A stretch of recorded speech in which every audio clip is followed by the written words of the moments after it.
Hello, can you tell the audience who you are and a little bit about the project we are talking about today? Yes, hello. My name is Maurice Wilkins. I'm a physicist from Birmingham, England. I was actually born in New Zealand, but this project it consists of using X-ray diffraction to produce images of a DNA molecule. This is probably what I'm most noted for, but I'm also very proud of the work I did earlier in my career with improving radar screens and isotope separation and optical microscopy. What were you trying to prove with this project? We were looking to correctly model DNA strands. At the time, there were many different hypotheses on what they looked like. No one really knew for sure, but we were pretty sure we could use X-ray diffraction to show the nucleic acids and the proteins that make up the DNA.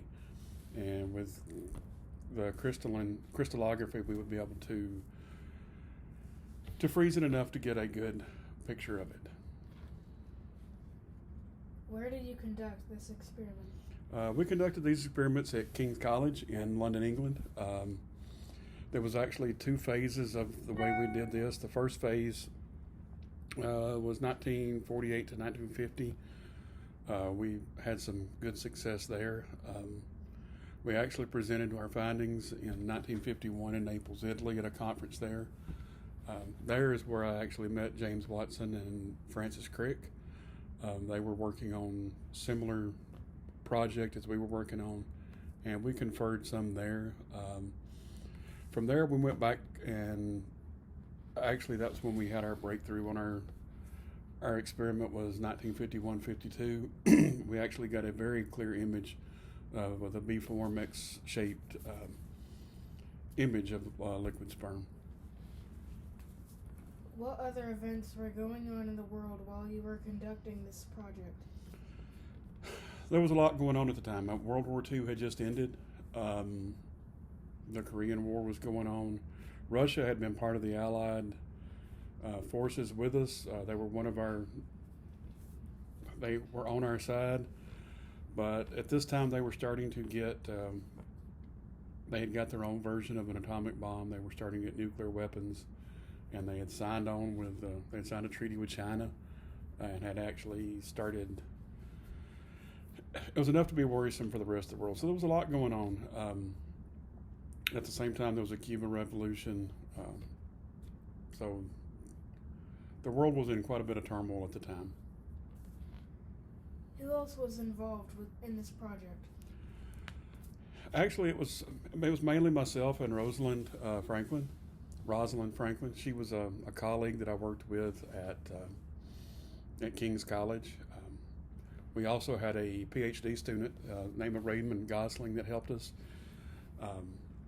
He worked under both of our leadership, and he did a whole lot of work. He was very instrumental in this. Actually, he did most of the videos or most of the images that we got. He was able to get, and of course, later on, I did consult with Watson and Crick from the Cavendish laboratories. What was your role in this project? My role, I guess, to share a little bit more about what my role would have been. My career started in Scotland. I was working under the mentorship of John Randall, and actually he helped us. He helped direct our research that we did on this project also. But I started with him in 1945. We were there 45, most of 46, and then he received a professorship at King's College. And that was when he moved to London, and I shortly followed thereafter. It was close to home, and I really enjoyed working with him, so that got me. So from there, I became a member of the Medical Research Council, and was studying the genetic effects of ultrasonics, and was studying the tobacco mosaic virus and some other nucleic acids. And at that point is when I realized that the uniformity of the DNA fibers that we were looking at, and from there started realizing that there was probably some reason why they were all the same. And from my past experience working at Cambridge, I knew that if we could crystallize the DNA fibers, we would be able to get images to see their composition, to see how they were made up. What impact did your project have on this physics community? Well, once we got the image, it's known as Photo 51. It was obvious that the DNA strands was a double-stranded helix. Once we got this, it was a total breakthrough. There was no doubt that they were all that way, and a 3D, the double-stranded molecule is just a molecule that kind of wraps up on itself, and it repeats at a determined length in the strand. At that point, I shared the information with Watson and Crick, shared the image with them, and I don't know that finalized, but I think it really put them on their way to finishing up their research on the thing, on the DNA, and they were able to produce a 3D double helix model from that, and that gave proof and it gave credence to their report that they had submitted in 1953. If you and your colleagues figured this out first, why are Watson Crick credited with this discovery? Well, it's a little bit of a long story. It's kind of an unfortunate story. Rosalind and I, we never had real issues, but there was some trust issues between us. We didn't communicate very well together.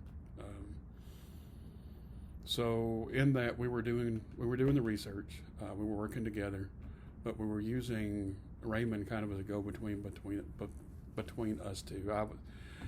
I would have him do things, and he would report to me. She would have him do things, and he would report to her. And we weren't sharing information, and I really regret that. She has passed on now, and I really wish we had worked together better than we did. She's a very intelligent scientist and really helped out a lot. But because we weren't working together, I went and shared our information, shared the image with Watson and Crick, and that allowed them to finish their report. Rosalind and I never really finished ours, but we did get some credit from it. But it's not really about the credit, it's the fact of knowing that we got the DNA strands mapped. And I guess that's about it. Thank you.